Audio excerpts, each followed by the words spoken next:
The village of Glenmore was small, forgotten by most maps and untouched by time. It sat between dark pines and the endless gray moors, a place where stories clung like mist and the air always tasted of damp leaves and something sweeter, like decay beneath sugar. On the very edge of Glenmore, past the crumbling stone bridge and the field where the crows never landed, stood the Farrow House. It was 3 stories tall and leaned slightly to the left, as if whispering something to the trees. Its windows were always shuttered. Its garden was overgrown with thistles and blackthorn. No one had lived there for over 50 years, yet the chimney sometimes smoked, and the lights flickered behind moth-bitten curtains. Children dared each other to knock. No one ever did twice. But Illyra wasn't a child anymore. Not really. She'd turned 17 last week and had started hearing humming in her dreams. Not a melody, exactly, more like the memory of one. Familiar. Ancient. It called her to the house. She told herself she was only going for answers. Not out of curiosity. Not out of fear. Not because part of her wanted to remember something she never should have forgotten. The house welcomed her with a crooked gate and a sigh of wind that knew her name. She stepped onto the porch. The door creaked open before she touched it. And the humming grew louder. The first thing she noticed was the smell. Not rot. Not dust. But flowers. Lilies. Old, bruised, and sour. The foyer was filled with shadows that moved just a second too slow. The wallpaper curled at the edges, peeling like old skin. The floor creaked beneath her boots like someone breathing beneath the wood. The humming came from upstairs. She didn't climb yet. Instead, she wandered left into the parlor. A rocking chair faced the fireplace, unmoving. Above the mantel was a mirror so clouded with grime that only the shape of her reflection peeked through. And something else. A flash of red. On the floor near the chair was a ribbon. She picked it up. Satin, frayed at the ends. Warm. As soon as her fingers touched it, the hum paused. Like it was listening. Illyra turned. The chair had moved. Only slightly. Just enough to squeak. She clenched the ribbon in her fist and backed out of the room. As she crossed the threshold, she heard a child's voice from nowhere and everywhere. She left her ribbon. That's how the house remembers her. Illyra spun. No one there. Only the hum, soft and beckoning, like it had a mouth now. She moved carefully through the hallway, each step heavy with breathless tension. The house seemed to change behind her. Doors vanished, wallpaper patterns twitched at the edges. There was a door under the stairs. She hadn't noticed it before. It was open. Inside was a narrow stairway leading downward. Not into a cellar, but into something deeper. Something darker. The humming drifted up from there now. And with it, laughter. Soft. Children's voices. Illyra gripped the ribbon tighter and stepped down. The light flickered with each footfall, not from bulbs but from lanterns that hadn't been lit in decades. At the bottom, she found a small playroom. A toy chest. A tea set. A child's bed empty, but still warm. And on the wall, written in something smeared in brown. She forgot us. Suddenly the lanterns died. Illyra didn't scream. She just whispered, "I remember now." And the house shuddered with joy. The darkness wasn't empty. It breathed. Illyra heard the voice again, closer now, less a whisper, more a murmur behind her ear. She never played fair. She closed her eyes and said it didn't happen. The ribbon began to pulse in her hand. Like a heartbeat. She lifted it to her face and saw a name faded into the fabric. Illyra. Her name. She had left it here. She had been here before. And she had forgotten. The walls pulsed. The hum turned sharp, like 1,000 bees inside her skull. She stumbled forward, toward a door she hadn't seen. It swung open without a sound. Inside was a nursery. No windows. No light. Only a crib. And in the crib, a bundle of blankets that moved. She approached slowly. The hum faded into silence. As she reached out, the bundle unwrapped itself, and inside was nothing. Only another ribbon. And the words carved into the wood of the crib. "You left her behind." Illyra turned. The room was no longer empty. A shadow stood at the doorway. Rocking. Watching. Illyra stared at the chair, the ribbon clenched tight in her hand. It rocked slowly. There was no one in it. And yet, it moved. The hum returned, low and sweet. It came from beneath the floor, from inside the walls, from behind her own ribs. The chair creaked. "Sit. It remembers you." The voice wasn't a whisper anymore. It was part of the house, deep as the groan of settling beams, soft as a lullaby forgotten mid-song. She didn't move. Didn't breathe. Then, thud. A sound above her. A footstep? Thud. Thud. Closer. Measured. Patient. Confident. She turned and ran. Not upstairs, not out, but deeper into the house. The hallway curved where it shouldn't, folding inward like a nautilus shell. The walls bulged. The lanterns flickered. She burst into a circular room she had never seen before. A domed ceiling stretched high above like the inside of a cathedral. There were no windows. Only one thing in the center. The same rocking chair.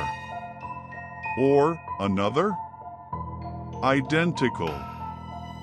Waiting. Illyra, a child's voice murmured, echoing from the walls. "Why won't you sit with us?" She looked up. The walls had faces. Dozens of them. Children, pale and translucent, their cheeks pressed into the wallpaper as if trying to breathe through the paper. "Sit," they whispered. The chair creaked. And it waited.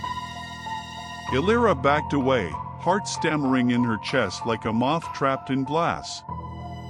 The children whispered again, in time with the hum. She sits and forgets. She forgets and stays. She stays and becomes. Illyra, said a new voice. Not a whisper. Not a ghost. A girl. About her age. She stepped forward from the shadows. Same boots. Same braid. same face. Illyra gasped. The girl smiled, tired and hollow. You sat once, she said. And you left us. But the house doesn't forget. You're not real, Illyra said. The girl touched the wall. The faces shivered. Neither are they. Not anymore. Illyra stepped back. The ribbon burned in her hand, glowing now like an ember. You let the house hold your pain, the girl said. You made a trade. I don't remember. Exactly, the other Illyra said. And smiled. She ran again. The house seemed pleased. Doors opened before her. Halls twisted wider. The hum sang along the floorboards, guiding her like hands on her back. At the end of a narrow corridor, she found a door she didn't want to open. But she did. Inside was a child's bedroom, wallpapered with lilies. A bed. A desk. A cracked mirror. And on the desk, a scalp. Blonde hair. Braided. A ribbon tied neatly at the end. Her ribbon. The same braid she wore now. She stumbled back, and the mirror showed her reflection. Sitting in the rocking chair. Eyes wide. Mouth open. Silent. She turned. But there was no chair behind her. Only the scent of burnt lilies. The hallway beyond the bedroom was made of mirrors. Not decorative ones, walls of reflection, floor to ceiling. As she walked, her reflection followed. But something was wrong. It didn't blink when she blinked. It didn't move when she paused. And behind it, in the reflection, was the chair again. Waiting. The ribbon unraveled from her wrist and floated to the glass, pressing gently against it like a kiss. Illyra, her reflection said. But the voice was not hers. It was her mother's. Illyra, it said again, cracking. Come back. Please. Don't forget me too. She touched the mirror. It rippled. And for just a second she felt someone holding her hand. Then, crack! The glass shattered. Her reflection smiled as it broke apart. She emerged from the mirror hall into a cellar. Not made of stone, but roots. Blackened roots coiled around the walls like veins. The ground was soft with ash. In the center of the room grew a twisted tree, leafless, skeletal, its branches reaching toward the ceiling like arms in prayer. The hum was strongest here. Under the tree lay a small box. Illyra knelt and opened it. Inside was a drawing, crayon on yellowed paper. A girl standing beside a house on fire. A ribbon in her hair. And below the picture, scrawled in a child's hand, I'm sorry I forgot. The walls groaned. Ash fell from the ceiling like snow. She looked up and saw dozens of ribbons tied in the branches. Red, pink, blue, braided through the wood like veins. Children's names whispered through the roots. All of them forgotten. All of them left behind. She looked at her own ribbon. And for the first time, she remembered the fire. She was 12 when it happened. The fire had started in the old parlor. She was home alone. She remembered smoke, the creaking of the rocking chair, the scent of lilies. She'd run to the nursery, clutching a ribbon that wasn't hers.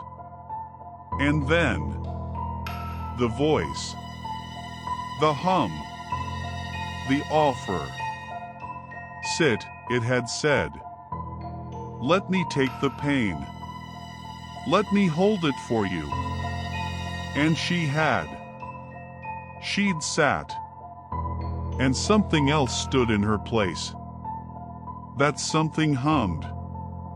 It remembered for her. And she grew up free of pain. Until now. Until the house called her back. Because death always returns. The tree burst into flame. Not orange, but white, pure and terrible. The house screamed, not with voices, but with memory. Walls curled back, revealing glimpses of every child who had ever made the same mistake. All of them sat. All of them forgot. And the house fed. Elira clutched her ribbon as the flames licked toward her, but they didn't burn her. They recognized her. The fire was hers. It came from what she had given. And now she wanted it back. The roots cracked. The ribbons fell like feathers. The floorboards above split open with light. She stepped into the blaze and rose through the house like smoke. At the top of the stairs was a door made of blackened wood, pulsing with ember veins. The humming had stopped. The house held its breath. The door whispered, Elira. Her own voice. Not echoed. Remembered. She reached out. The handle scorched her palm. But she didn't let go. The door opened. Inside was herself. But not as she was. Not even as she had been. A figure shaped from her fears, her grief, her forgetting. It wore her face. Her braid. Her ribbon. You left me, it said softly. You gave me the pain, and I held it for you. You can't take it back now. Elira stepped into the room. I can. The house shuddered. The figure smiled. Then you'd better be ready to feel everything. The handle burned her palm. Elira didn't flinch. The pain was distant, like it belonged to another version of herself, one still young enough to fear monsters under beds, not inside houses. The ash door groaned. Its seams split wider, smoke bleeding out like ink into water. And with that smoke came a sound that wasn't a voice. It was breath. Not just one, thousands. All inhaling at once. The door swung open. And it came through. Not walking. Not crawling. Just becoming. A shape unfurled from the smoke, too long in some places, too empty in others. It flickered at the edges like poor memory, like something unfinished. A shadow stitched from whispers and bone. Its face changed every second, child, woman, mirror, mask, none lasting long enough to hold meaning. But its eyes were hers. And it smiled with her mouth. Elira, it purred. You left me behind. She backed away, hands still seared red. You're not me. It didn't answer. Instead, it tilted its head so far the neck cracked and began to hum. The same lullaby. The fire dimmed. The house stopped trembling.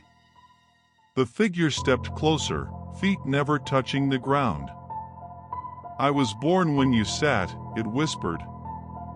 "Shaped from what you forgot. I've grown strong from your fear, Illyra. You kept feeding me." "No," she whispered. "I didn't mean to." "You didn't need to mean it." It gestured toward the ash tree carved in the book she still carried. "You gave me shape. With your drawings. With your dreams. You sang the song before I did." And then it reached forward. Its hand passed through her chest. And she remembered everything. The night her house burned. Her mother's screams. The chair rocking. The voice that offered safety if she just forgot. That thing now stood before her. And it wanted her back. Illyra fell to her knees. Not from fear. Not from weakness. From the weight of memory rushing back into her bones like floodwater. It hit her ribs, her spine, her heart. Moments she'd buried. Voices she'd silenced. The night of the fire. The bargain. She remembered the hum not as sound, but as a promise. "I can take it," the voice had said. "Give me your grief. Your fear. Sit in the chair and you won't feel it anymore." And she had. 12 years old. Numb. Alone. She sat. And something else stood in her place. That something hummed. It remembered for her. The figure before her now was that thing. "You made a deal," it said. "A trade. Pain for peace." "I didn't know what I was giving," she whispered. "You knew enough." Illyra looked into the figure's shifting face. She saw not just herself, but others. Children. Dozens of them. All who had made the same deal. All who had sat. The house was a memory collector. A nest for grief. A shrine for forgetting. "Come back to the chair," it said. "Let me hold it again. Be empty. Be safe." Illyra stood. But not to surrender. No. The figure blinked. "I'll take it back. All of it. You'll be hollow." The house groaned. The ash door slammed. And in the silence between heartbeat and hum, Illyra said, "Not this time." The figure snarled, not with rage, but sorrow. Like a parent disappointed by a wayward child. "You don't understand," it said. "I don't just hold memory. I am memory. I carry what no one else will." The house trembled. Doors vanished. Ceilings cracked. The floor split to reveal other Illyras, all younger, all sitting. "You'll break if you hold it all," the figure warned. "I can try." The figure extended a hand. "You can't carry it alone." "I'm not alone." And from the corners of the room, the children stepped out. The ones from the walls. The ones from the whispers. The ones who had sat and stayed, but never wanted to. One by one, they raised their ribbons. And one by one, the figure lost its shape. Too many memories. Too many truths. The walls cracked. The humming faltered. And Illyra said, loud enough for the house to hear, "I remember you. All of you."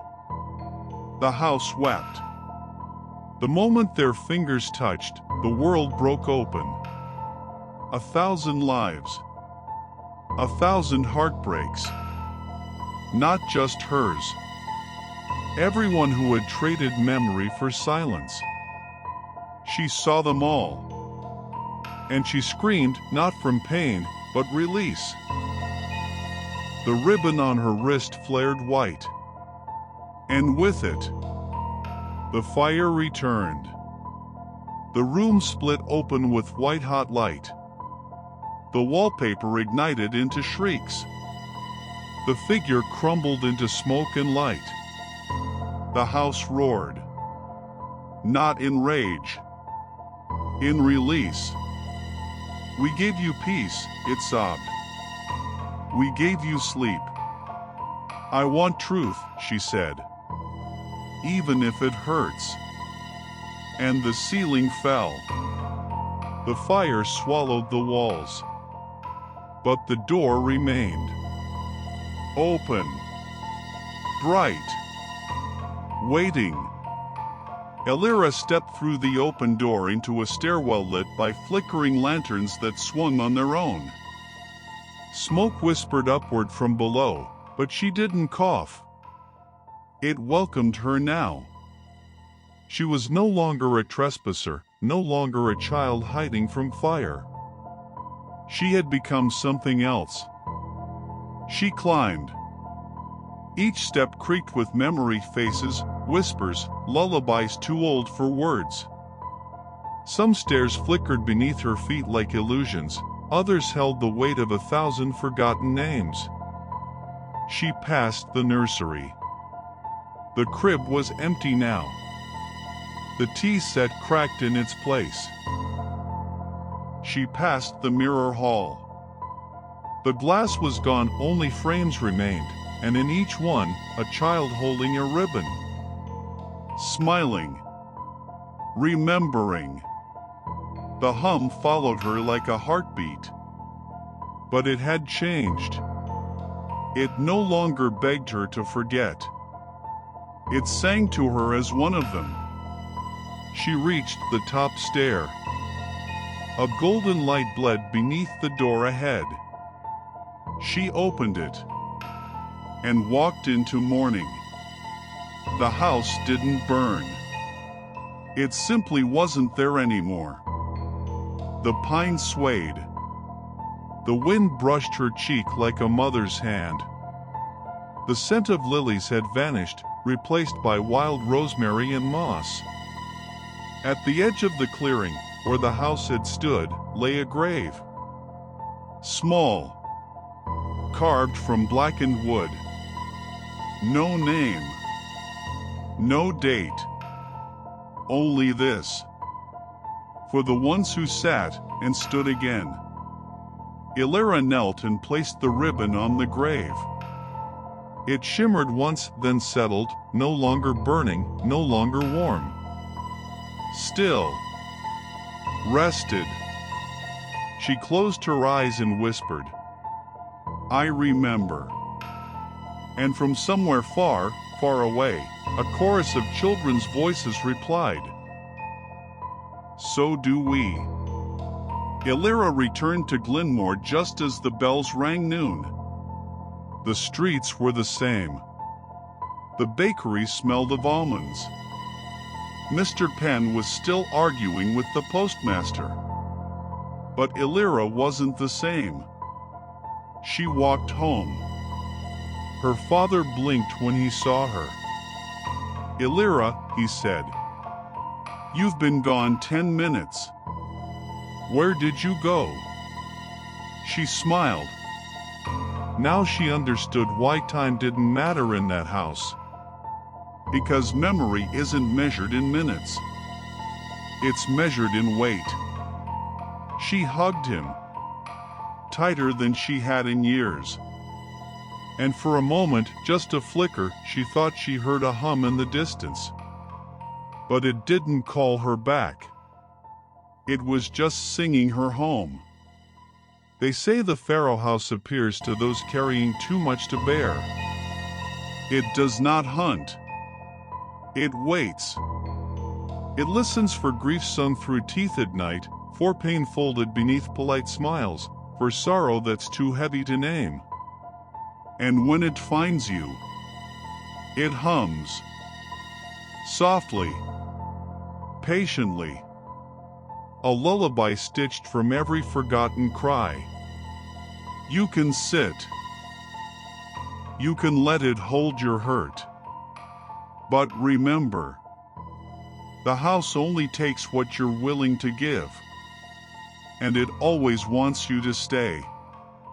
So if you ever see a ribbon on your pillow, and hear a chair creak when no one's there, and the air tastes like burnt lilies, don't follow the hum, unless you're ready to remember. Because the longer you sit, the harder it is to stand.